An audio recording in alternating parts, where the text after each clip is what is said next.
नमस्कार दोस्तों, स्वागत है आपका अपने चैनल धार्मिक ज्ञान डबल वन में। आपसे रिक्वेस्ट है कि वीडियो को अंत तक जरूर देखें। वीडियो पसंद आए तो लाइक करें, साथ ही दोस्त, रिश्तेदार में शेयर एंड सब्सक्राइब जरूर करें। इससे हमें वीडियो बनाने का मोटिवेशन मिलता है और इस तरह की सच्ची धार्मिक ज्ञान की बातें लाते रहेंगे। आज हम हे भगवान शिव, यदि सावन सोमवार में आपके इस भक्त से कोई भूल हो जाए तो क्षमा करना, हम सब आपकी ही संतान हैं। और जो इस वीडियो को लाइक करें उसके दुख दर्द और गरीबी को दूर कर देना, लाइक जरूर करें। सावन की हार्दिक शुभकामनाएं। दोस्तों, सावन सोमवार के पवित्र दिन में यहाँ पर बांधे एक जोड़ी हरी चूड़ी 24 घंटे के अंदर में देखे चमत्कार। सावन का जो महीना होता है मर्यादा एवं ये भक्ति का महीना होता है, भक्ति का माह होता है। सावन के पूरे महीने पर भगवान भोलेनाथ जी का नियंत्रण माना जाता है।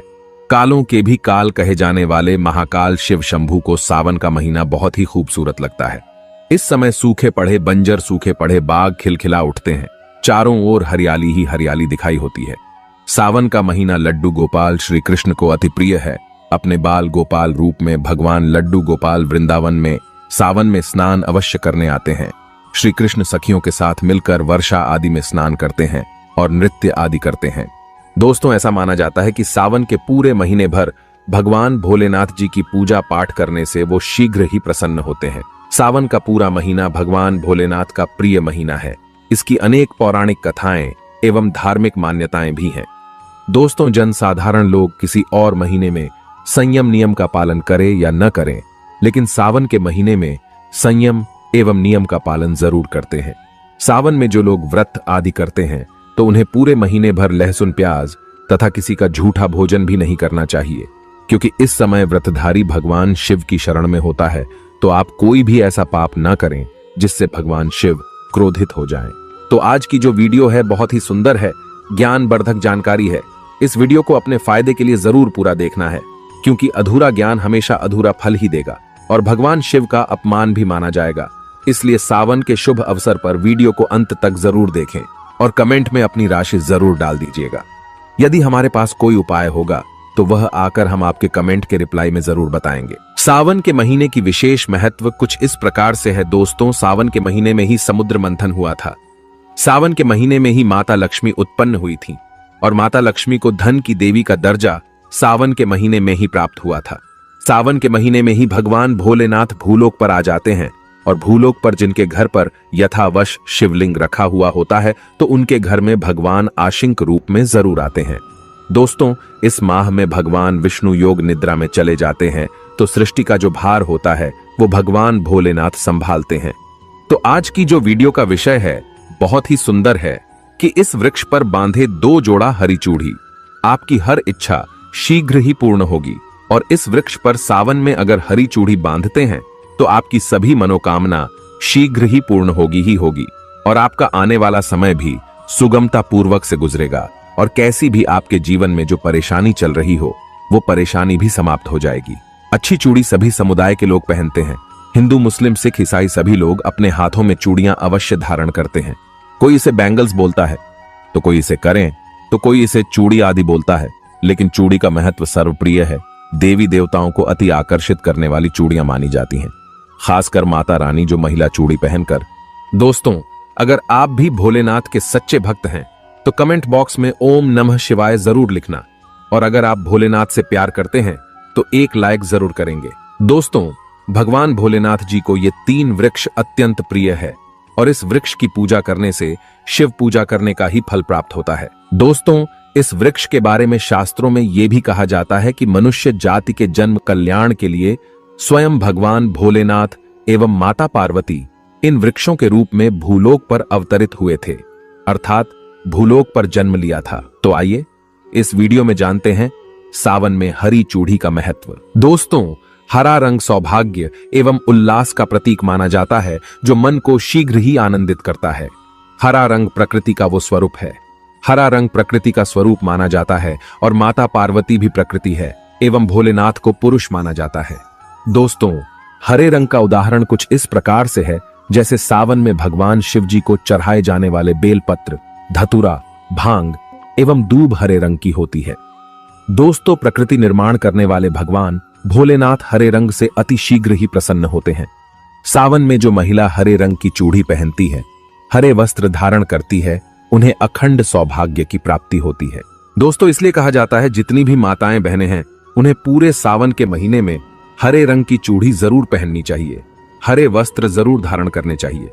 सावन के महीने में जो माताएं बहनें भगवान भोलेनाथ की पूजा करती हैं, शिव पूजा करती है, ऐसी माता बहनों को हरे रंग के वस्त्र धारण करने चाहिए और भूलकर भी सावन के महीने में नीले और काले वस्त्र किसी भी महिला को कदापि नहीं पहनने चाहिए। ऐसा माना जाता है कि इस रंग के कपड़े पहनने से महिला के पति पर कष्ट आते हैं और उनके पति की आयु कम हो जाती है। तो दोस्तों, इस वृक्ष पर किसी भी सावन सोमवार के दिन या सावन में किसी भी समय जरूर बांधे। हरी चूड़ी दुर्भाग्य आपका सौभाग्य में बदल जाएगा। कैसी भी आपके ऊपर परेशानी हो, गरीबी हो, कष्ट हो, कर्ज हो, तकलीफ हो, जीवन में जो परेशानी हो, वो सारी समस्याएं समाप्त हो जाएंगी। दोस्तों, केवल एक ही सोमवार के दिन अगर आप ये उपाय करते हैं, हरी चूड़ी इस वृक्ष पर बांधते हैं, तो आपके जन्म जन्मांतर की गरीबी भी मिट जाती है और शीघ्र ही आपके एक ही सोमवार के दिन ये उपाय करने से मनोकामना पूर्ण होगी। तो दोस्तों, वो वृक्ष कौन से है, आइए जानते हैं। प्रथम वृक्ष है शमी का वृक्ष। शमी के वृक्ष के बारे में ध्यान से सुनिएगा। तो शमी का वृक्ष माता पार्वती का एवं भगवान भोलेनाथ जी का मिश्रित स्वरूप कहा जाता है। इसलिए दोस्तों, शमी के वृक्ष को उमा महेश्वर वृक्ष भी कहा जाता है। पूरे सावन भर शमी के वृक्ष पर माता पार्वती एवं भगवान भोलेनाथ जी का वास माना जाता है। सावन के महीने में गोधूली बेला पर प्रदोष काल के समय अर्थात दोस्तों जब न ही दिन हो और न ही रात अर्थात संध्या काल के समय, तो इस वृक्ष को संध्या काल के समय में, गोधूली बेला में या फिर प्रदोष समय में इस वृक्ष को छूने से पाप दोष कष्ट एवं परेशानी केवल सावन के महीने में छूने मात्र से समाप्त हो जाती है। दोस्तों, सावन के पवित्र महीने में अगर शमी वृक्ष की जड़ पर कच्चा दूध डाला जाए तो भगवान शिव शीघ्र ही प्रसन्न होते हैं एवं माता पार्वती का ढेर सारा आशीर्वाद प्राप्त होता है। दोस्तों, शमी के वृक्ष का महत्व कुछ इस प्रकार से है। भगवान राम रावण पर आक्रमण करने के पूर्व भगवान राम ने शमी वृक्ष की पूजा की थी और पांडवों ने अपने दिव्य हथियार भी शमी के वृक्ष के नीचे में दबाए थे। शमी का वृक्ष जिस घर में लगा होता है उस घर का कल्याण हो जाता है और उस घर में सभी प्रकार के भौतिक सुख वास माना जाता है। तो दोस्तों, सावन के किसी भी सोमवार के दिन शमी वृक्ष पर उमा महेश्वर का ध्यान करते हुए 2 जोड़ी हरी चूड़ी एवं हरे रंग का रिबन जरूर बांधना चाहिए, या फिर हरे कलर का जो भी आपको श्रृंगार आदि मिल जाए वो आपको जरूर बांधना चाहिए, जैसे कि हरे रंग की मेहंदी, हरे रंग की बिंदी आदि या हरी चूड़ियां जरूर बांधनी चाहिए। दोस्तों, कैसी भी आपकी मनोकामना हो वो एक ही बार में पूर्ण हो जाएगी, क्योंकि इस खास समय पर यानी सावन के समय में भगवान शिव खास तौर पर वास करने आते हैं धरती पर और शमी के वृक्ष में स्थायी रूप से वास करते हैं। शमी का वृक्ष छूने मात्र से आपकी मनोकामना शीघ्र ही पूर्ण हो जाएगी। पूरे सावन भर अगर शमी के पत्ते भोलेनाथ जी को उनकी पूजा में चढ़ाते हैं तो इससे अष्ट लक्ष्मी आपके घर में वास करती है। आपके घर में कैसी भी गरीबी हो, दरिद्रता हो, दुख हो, परेशानी हो, गरीबी हो, बीमारी हो, सब समाप्त हो जाती है और पूर्ण रूप से आपके घर में भौतिक सुख आकर के निवास करने लगते हैं। दोस्तों, दूसरा वृक्ष है धतूरे का वृक्ष। धतूरे का वृक्ष भगवान भोलेनाथ के उग्र रूप काल भैरव के अंश से उत्पन्न हुआ है। ऐसी मान्यता है कि शिवलिंग पर धतूरे के पत्ते या पुष्प फल चढ़ाने से राहु केतु एवं शनि के कुप्रभाव समाप्त होते हैं। धतूरे के वृक्ष पर सावन के किसी भी सोमवार के दिन अगर 2 जोड़ी हरी चूड़ी बांधे तो शत्रुओं से छुटकारा मिलता है एवं शत्रुओं का सर्वनाश होता है। और दोस्तों, सावन सोमवार के दिन धतूरे का वृक्ष छूने मात्र से भगवान शिव आपके घर में दौड़े चले आएंगे। दोस्तों, अगर सावन के किसी भी शनिवार के दिन धतूरे के वृक्ष पर बाबा काल भैरव का ध्यान करते हुए हरी चूड़ी अगर बांधी जाए तो घर से भूत प्रेत बाधाएं सब नष्ट हो जाती है, भस्म हो जाती है। एवं छोटे से धतूरे की जड़ अगर घर के किसी भी कोने में छुपा दी जाए या घर में जमीन में गाड़ दी जाए तो भूत प्रेत इत्यादि का वास घर में कभी नहीं होता है। घर से सभी बाधाएं शिव के वास होने से भाग जाती हैं। दोस्तों, जो तीसरा वृक्ष है वो है बेल का वृक्ष। अगर भगवान शिव को बेलपत्र न चढ़ाए जाए तो सावन का व्रत अधूरा माना जाता है और बिना पत्र चढ़ाए ही शिवलिंग पर जल भी व्यर्थ हो जाता है। इसलिए जब भी आप भगवान शिव पर बेलपत्र चढ़ाए तो 5 बेलपत्रों पर उसके ऊपर में श्री राम अवश्य लिखे। इससे भगवान शिव जल्दी और अत्यंत प्रसन्न हो जाते हैं। दोस्तों, सावन में बेल वृक्ष छूने से कई तीर्थों का लाभ मिलता है। सावन में इस वृक्ष को क्यों छूना जरूरी है, आइए जानते हैं बेल वृक्ष की महिमा को। बेल का वृक्ष मैं आप लोगों को कई बार कई कथा में बता चुका हूं कि ये जो बेल का वृक्ष है माता पार्वती के स्वरूप कहा गया है। तो ये वृक्ष माता पार्वती के पसीने से उत्पन्न हुआ है। स्कंद पुराण में बहुत ही स्पष्ट तरीके से बताया गया है। इसके पत्ते में शिव और डाली में पार्वती, जड़ में ब्रह्मा एवं तन में विष्णु जी स्वयं रहते हैं। संध्या काल में ऐसा माना जाता है कि शिव मंदिर के समीप में जो बेल के वृक्ष है, इसके नीचे में अगर कोई भी व्यक्ति सावन में शाम के समय, वैसे तो इसे डेली जलाना चाहिए, लेकिन अगर सावन के पावन दिनों में शाम के समय अगर भगवान शंकर जी का कोई भी शिव मंदिर है तो उसके किनारे में जो कोई बेल का वृक्ष हो, वहां पर बिल्कुल आप एक घी का दीपक जला दीजिए। इसे बहुत ही उत्तम कहा गया है। वैसे अगर आप घी का दीपक जलाते हैं तो आपको धन, गुण एवं परम शिव भक्त की प्राप्ति होती है। दोस्तों, इस वृक्ष को छूने से पाप तत्काल नष्ट हो जाते हैं। कैसा भी आपके जीवन में पाप हो दूर हो जाता है। तो आपको करना क्या है, देखिए, जो बेल का वृक्ष है इसे बहुत ही उत्तम कहा गया है। माता लक्ष्मी को भी बेल के वृक्ष का अवतार लेना पड़ा था। एक कथा के अनुसार, इसके बारे में मैं एक कथा भी बता दूंगा कि क्यों माता लक्ष्मी को बेल के रूप में बेल के वृक्ष में अवतरित होना पड़ा था। मैं इसके बारे में भी एक कथा भी आपको बता दूंगा। तो आपको सावन के पवित्र दिनों में बेल के वृक्ष के नीचे हो सके तो घी का दीपक जरूर जलाएगा। घी का दीपक बहुत ही उत्तम कहा गया है। अन्य वृक्षों को जैसे आपने मक्खन चढ़ाया, बताशे का भोग लगाया, बेल के वृक्ष को माता पार्वती तथा भगवान शंकर का स्वरूप ही कहेंगे। बेल के वृक्ष की जो जड़ होती है, इसके जो मूल भाग होते हैं, इसमें समस्त तीर्थ आकर के निवास करते हैं। इसीलिए सावन के महीने में कहा जाता है, जो लोग अगर तीर्थ धाम नहीं जा सकते, तीर्थों के दर्शन नहीं कर पाते, तो ऐसे व्यक्ति बेल वृक्ष के नीचे में 1 महीने तक घी का दीपक जला लेते हैं तो संपूर्ण जितने भी तीर्थ होते हैं, इसके घूमने का बराबर पुण्य की प्राप्ति होती है। मैं इसलिए सारी जानकारी, गुप्त रहस्य जानकारी बताता हूं, जिससे आप सभी दर्शकों को कल्याण हो, दर्शकों की बिल्कुल ही आध्यात्मिक उन्नति हो। सभी को धन की जरूरत नहीं होती, किसी को पुण्य की प्राप्ति की जरूरत होती है, कोई आध्यात्मिक उन्नति करना चाहते हैं। इसीलिए इस प्रकार के छोटे छोटे गुण भरे रहस्य जानकारी वीडियो में बता देता हूं। दोस्तों, अब करना क्या है, सावन के शुभ मंगल दिनों में इस वृक्ष को छूना है।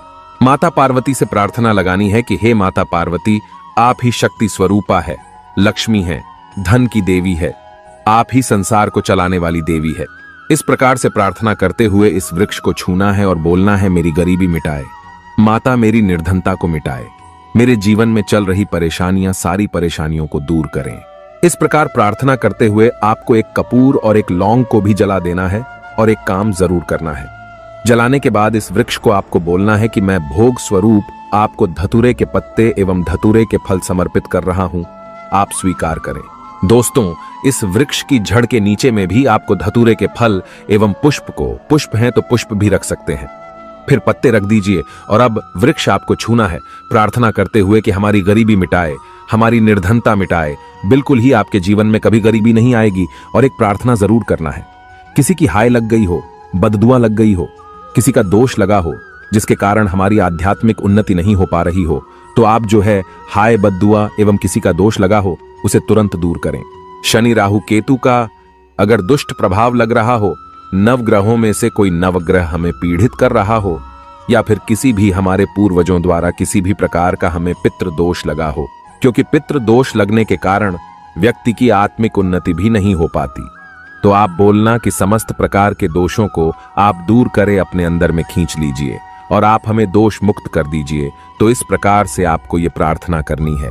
और एक काम आपको जरूर करना चाहिए, आपको सावन के समय धर्म शास्त्रों में कहा गया है, बहुत सारे लोग भी बताते हैं, हमारे गुरुजी भी कहा करते थे, सावन के दिन अगर बेल के वृक्ष की जड़ में मिश्रित युक्त मिश्री, जो मिश्री आती है खड़ी खड़ी, आप सभी दर्शकों को जरूर पता होगी, शक्कर टाइप की होती है, तो आपको मिश्री डाला हुआ दूध अगर आप इनकी जड़ में डालते हैं तो ऐसा कहा गया है कि ऐसा व्यक्ति कभी निर्धन नहीं होता।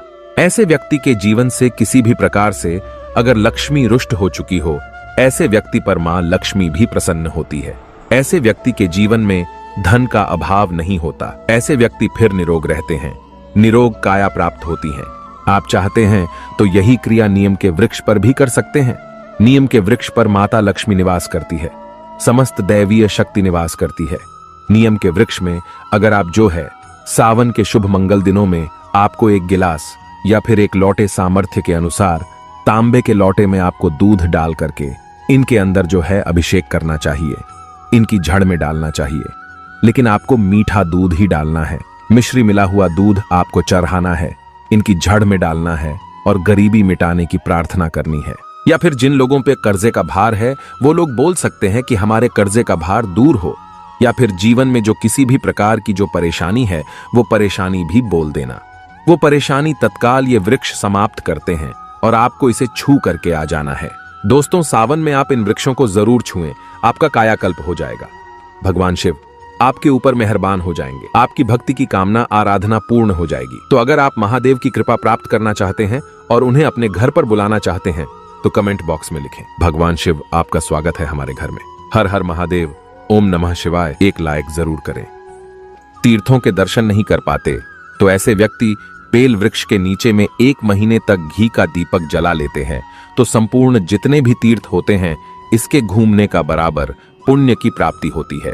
मैं इसलिए सारी जानकारी, गुप्त रहस्य जानकारी बताता हूं जिससे आप सभी दर्शकों को कल्याण हो, दर्शकों की बिल्कुल ही आध्यात्मिक उन्नति हो। सभी को धन की जरूरत नहीं होती, किसी को पुण्य की प्राप्ति की जरूरत होती है, कोई आध्यात्मिक उन्नति करना चाहते हैं। इसीलिए इस प्रकार के छोटे छोटे गुण भरे रहस्य जानकारी वीडियो में बता देता हूं। दोस्तों, अब करना क्या है? सावन के शुभ मंगल दिनों में इस वृक्ष को छूना है, माता पार्वती से प्रार्थना लगानी है कि हे माता पार्वती, आप ही शक्ति स्वरूपा है, लक्ष्मी है, धन की देवी है, आप ही संसार को चलाने वाली देवी है। इस प्रकार से प्रार्थना करते हुए इस वृक्ष को छूना है और बोलना है, मेरी गरीबी मिटाए माता, मेरी निर्धनता को मिटाए, मेरे जीवन में चल रही परेशानियां सारी परेशानियों को दूर करें। इस प्रकार प्रार्थना करते हुए आपको एक कपूर और एक लौंग को भी जला देना है और एक काम जरूर करना है। जलाने के बाद इस वृक्ष को आपको बोलना है कि मैं भोग स्वरूप आपको धतूरे के पत्ते एवं धतूरे के फल समर्पित कर रहा हूं, आप स्वीकार करें। दोस्तों, इस वृक्ष की जड़ के नीचे में भी आपको धतूरे के फल एवं पुष्प हैं तो पुष्प भी रख सकते हैं, फिर पत्ते रख दीजिए और अब वृक्ष आपको छूना है, प्रार्थना करते हुए कि हमारी गरीबी मिटाए, हमारी निर्धनता मिटाए, बिल्कुल ही आपके जीवन में कभी गरीबी नहीं आएगी। और एक प्रार्थना जरूर करना है, किसी की हाय लग गई हो, बददुआ लग गई हो, किसी का दोष लगा हो जिसके कारण हमारी आध्यात्मिक उन्नति नहीं हो पा रही हो, तो आप जो है हाय बददुआ एवं किसी का दोष लगा हो उसे तुरंत दूर करें। शनि राहु केतु का अगर दुष्ट प्रभाव लग रहा हो, नवग्रहों में से कोई नवग्रह हमें पीड़ित कर रहा हो, या फिर किसी भी हमारे पूर्वजों द्वारा किसी भी प्रकार का हमें पितृ दोष लगा हो, क्योंकि पितृ दोष लगने के कारण व्यक्ति की आत्मिक उन्नति भी नहीं हो पाती, तो आप बोलना कि समस्त प्रकार के दोषों को आप दूर करें, अपने अंदर में खींच लीजिए और आप हमें दोष मुक्त कर दीजिए। तो इस प्रकार से आपको ये प्रार्थना करनी है। और एक काम आपको जरूर करना चाहिए, आपको सावन के समय धर्म शास्त्रों में कहा गया है, बहुत सारे लोग भी बताते हैं, हमारे गुरुजी भी कहा करते थे, सावन के दिन अगर बेल के वृक्ष की जड़ में मिश्रित युक्त मिश्री जो मिश्री आती है, खड़ी खड़ी आप सभी दर्शकों को जरूर पता होगी, शक्कर टाइप की होती है, तो आपको मिश्री डाला हुआ दूध अगर आप इनकी जड़ में डालते हैं तो ऐसा कहा गया है कि ऐसा व्यक्ति कभी निर्धन नहीं होता। ऐसे व्यक्ति के जीवन से किसी भी प्रकार से अगर लक्ष्मी रुष्ट हो चुकी हो, ऐसे व्यक्ति पर मां लक्ष्मी भी प्रसन्न होती है। ऐसे व्यक्ति के जीवन में धन का अभाव नहीं होता, ऐसे व्यक्ति फिर निरोग रहते हैं, निरोग काया प्राप्त होती है। आप चाहते हैं तो यही क्रिया नीम के वृक्ष पर भी कर सकते हैं। नीम के वृक्ष पर माता लक्ष्मी निवास करती है, समस्त दैवीय शक्ति निवास करती है। नीम के वृक्ष में अगर आप जो है सावन के शुभ मंगल दिनों में आपको एक गिलास या फिर एक लोटे सामर्थ्य के अनुसार तांबे के लोटे में आपको दूध डाल करके इनके अंदर जो है अभिषेक करना चाहिए, इनकी जड़ में डालना चाहिए, लेकिन आपको मीठा दूध ही डालना है, मिश्री मिला हुआ दूध आपको चढ़ाना है, इनकी जड़ में डालना है और गरीबी मिटाने की प्रार्थना करनी है। या फिर जिन लोगों पे कर्जे का भार है वो लोग बोल सकते हैं कि हमारे कर्जे का भार दूर हो, या फिर जीवन में जो किसी भी प्रकार की जो परेशानी है वो परेशानी भी बोल देना। वो परेशानी तत्काल ये वृक्ष समाप्त करते हैं और आपको इसे छू करके आ जाना है। दोस्तों, सावन में आप इन वृक्षों को जरूर छुएं, आपका कायाकल्प हो जाएगा। भगवान शिव आपके ऊपर मेहरबान हो जाएंगे। आपकी भक्ति की कामना आराधना पूर्ण हो जाएगी। तो अगर आप महादेव की कृपा प्राप्त करना चाहते हैं और उन्हें अपने घर पर बुलाना चाहते हैं तो कमेंट बॉक्स में लिखें, भगवान शिव आपका स्वागत है हमारे घर में। हर हर महादेव। ओम नमः शिवाय। एक लाइक